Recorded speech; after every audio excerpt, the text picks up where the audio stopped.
everyone, my name is Victoria Fernandez, and today I will be telling you about my life with bipolar disorder.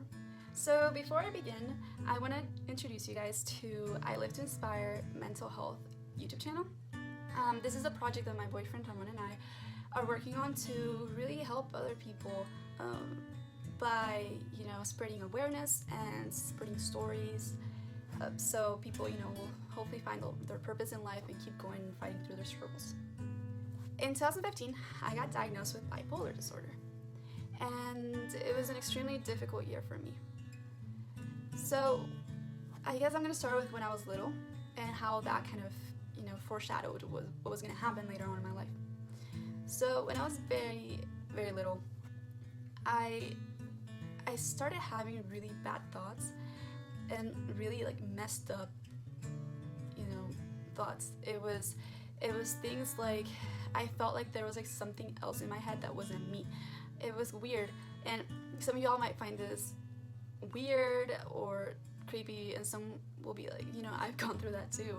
I thought that I was crazy, and you're not crazy, it's just your brain messing with you. Basically what it was I named it the devil, I guess. So I had me, and then the devil was inside my head, and it would make me have these negative thoughts or wish bad stuff upon people.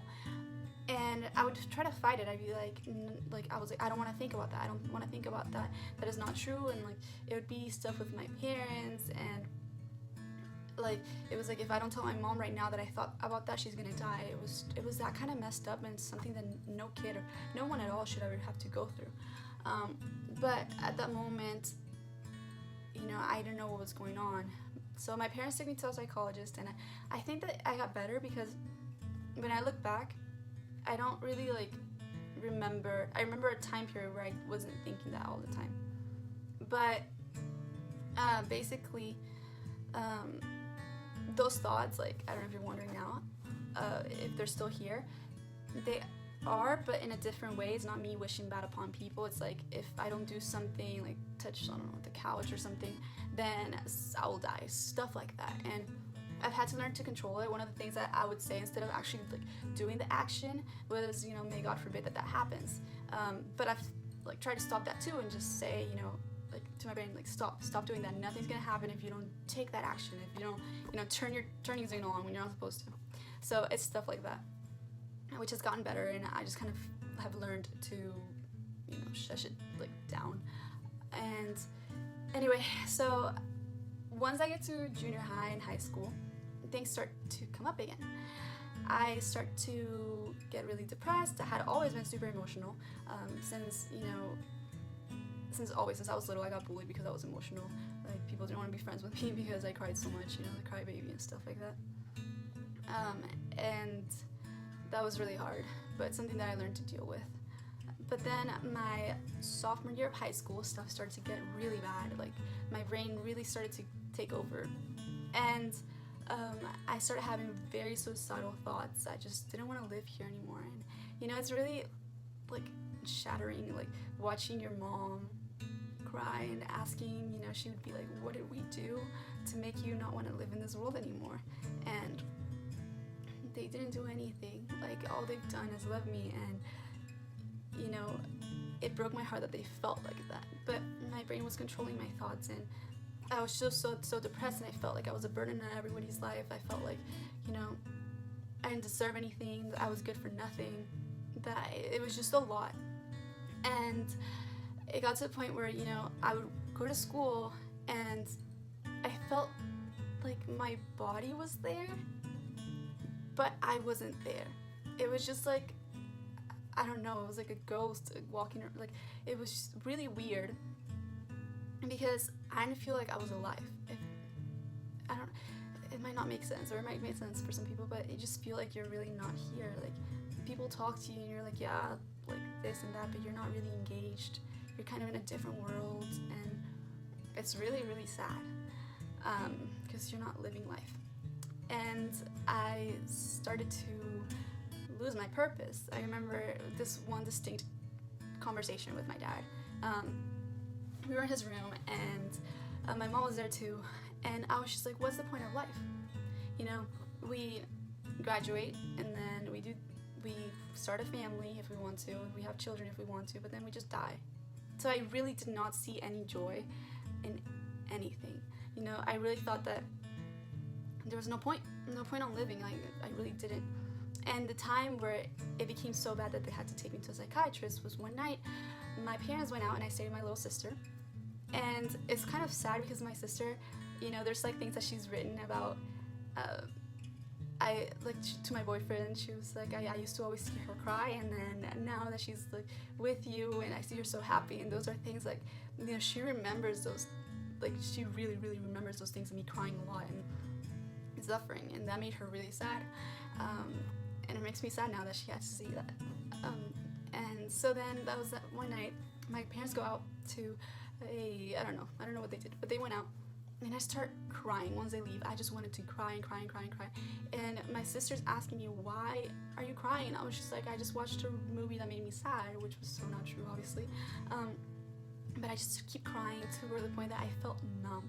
And I'm sitting in front of my mirror in my room, and I'm looking at myself. Like my face is red. My eyes were puffy, and I just like grab my arms and I start scratching them, like so hard, and I just start screaming out of control, and I just didn't know what to do because I was crying so hard. I felt so much pain that I didn't know what to do. I just wanted to like hurt myself, or like, I don't know. It was just very difficult. And that wasn't it, because that night, in that moment I was just like, I really don't want to live in this world anymore. And that's something I always say, is that there's always a thin line between thinking about suicide and actually committing suicide. But you never know. It's different for everybody. And I thank my parents for taking me to the doctor so quickly. And because so many people actually commit suicide, and a lot of people are like, oh, that's just for attention and this and that. It's really not. That's when your mind has taken control of you. Because for somebody to go out and kill themselves, you can just imagine the pain that they must be feeling inside for them to do that. They sent me to a doctor, and I was like, I'm just depressed. I'm just clinically depressed. And I go to the psychiatrist, and he gives me medication that kind of like made me crazy. So when you have depression, this type of this antidepressant is supposed to work, like on you, make you less depressed and stuff. But when you're bipolar, it makes you have manic episodes, which means that you are overexcited, you're not sleeping, you're doing things that you don't normally do, and that's how I was. I woke up, and it happens also like 2 days after you start taking the medication, because with an antidepressant it usually takes like 2 weeks for it to work, but for me, I was already like 2 days on that medication, and I was like, good morning everybody, like super excited, super happy about everything, which is not normal, and it's not okay, because you're not you. So then we go back, and he's like, I think you have bipolar disorder.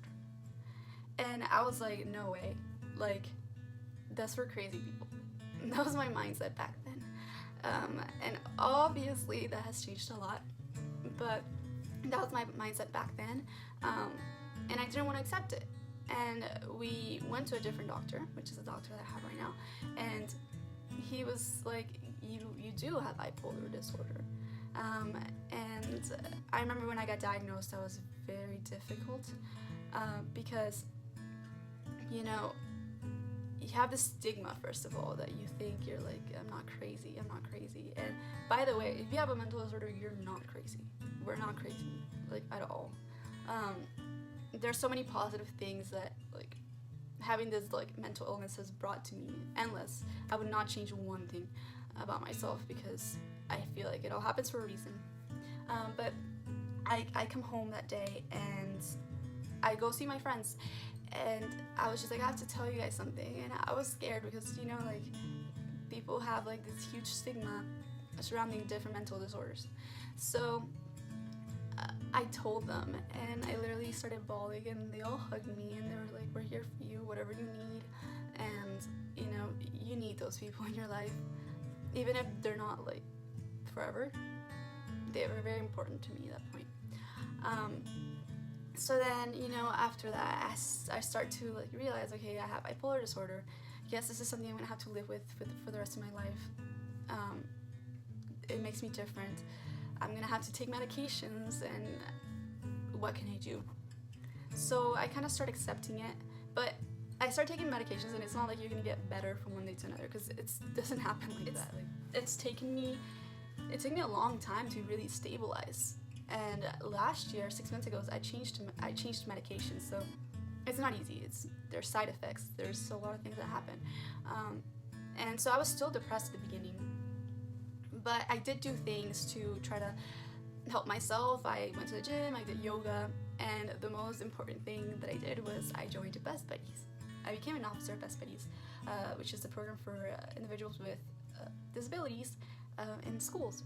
And oh my god, like every time I felt like quitting, they gave me a reason to keep going. And this is kind of where I start to find my purpose again.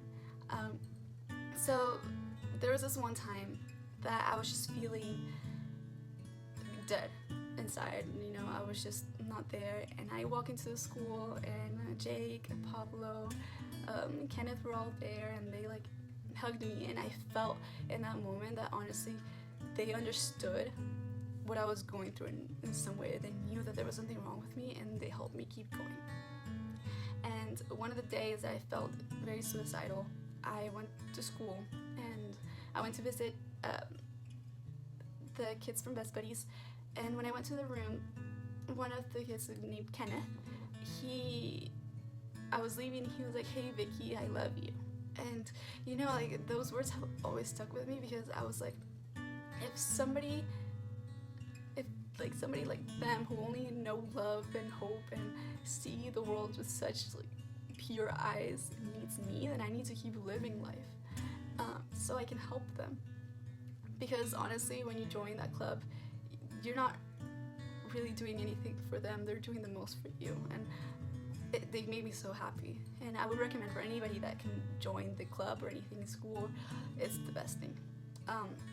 Anyway, so I always remember that, because it was very, very meaningful, and it kept me going. And that kind of had set up the mindset that, okay, if I can get through this, if I can accept that I have bipolar disorder, if I can overcome and survive, then I can help someone else in the future do the same. And well, this is what this video is about. So this is the first time that I will so publicly say or talk about me having bipolar disorder, but it is an important conversation, and that has to happen. And also that year, I didn't only get diagnosed with bipolar disorder, I also went to another for learning disabilities. I got tested, and I also got diagnosed with dyslexia and attention deficit disorder. So you can imagine how hard that was to sit down and somebody just tell you everything that's wrong with you. And you have like some part of like OCD, and you have this and that, because obviously with mental disorder, you're not just gonna have one symptom, you're gonna have many. So there's, you know, anxiety, like, and sitting in that couch, I was trying to hold back tears, but when I got to the car, I was just like, what else can be wrong with me? Like, and that was all in the same year, like that was all in 2015. And there were, you know, many insecurities that I had, such as, you know, no one's ever gonna love me, I'm never gonna be able to be with anybody because, you know, I have bipolar disorder, and I have dyslexia, and I have ADD, and I'm messed up. But that was so wrong, because someone came to my life, and he proved everything wrong. Like, all my thoughts, all my fears, I was able to tell him about my bipolar disorder, like, on our second date. And he just told me that he would support me and be there for me every single day, and do, you know, anything to make me happy, and that my disorder does not make me weak, but instead it makes me the person who I am, and he loves me more for it. So, you know, I guess to conclude the story, there's so many false things that I believed at the moment that I wasn't gonna be able to do, or that people wouldn't want me, and that is so not true. Like, I'm so extremely happy today. I have my amazing boyfriend, my family, my friends, and I go to the school of my dreams. My intellectual disabilities, nothing has stopped me or should stop you or anybody from doing what you want, from chasing your dreams, because you can absolutely do it.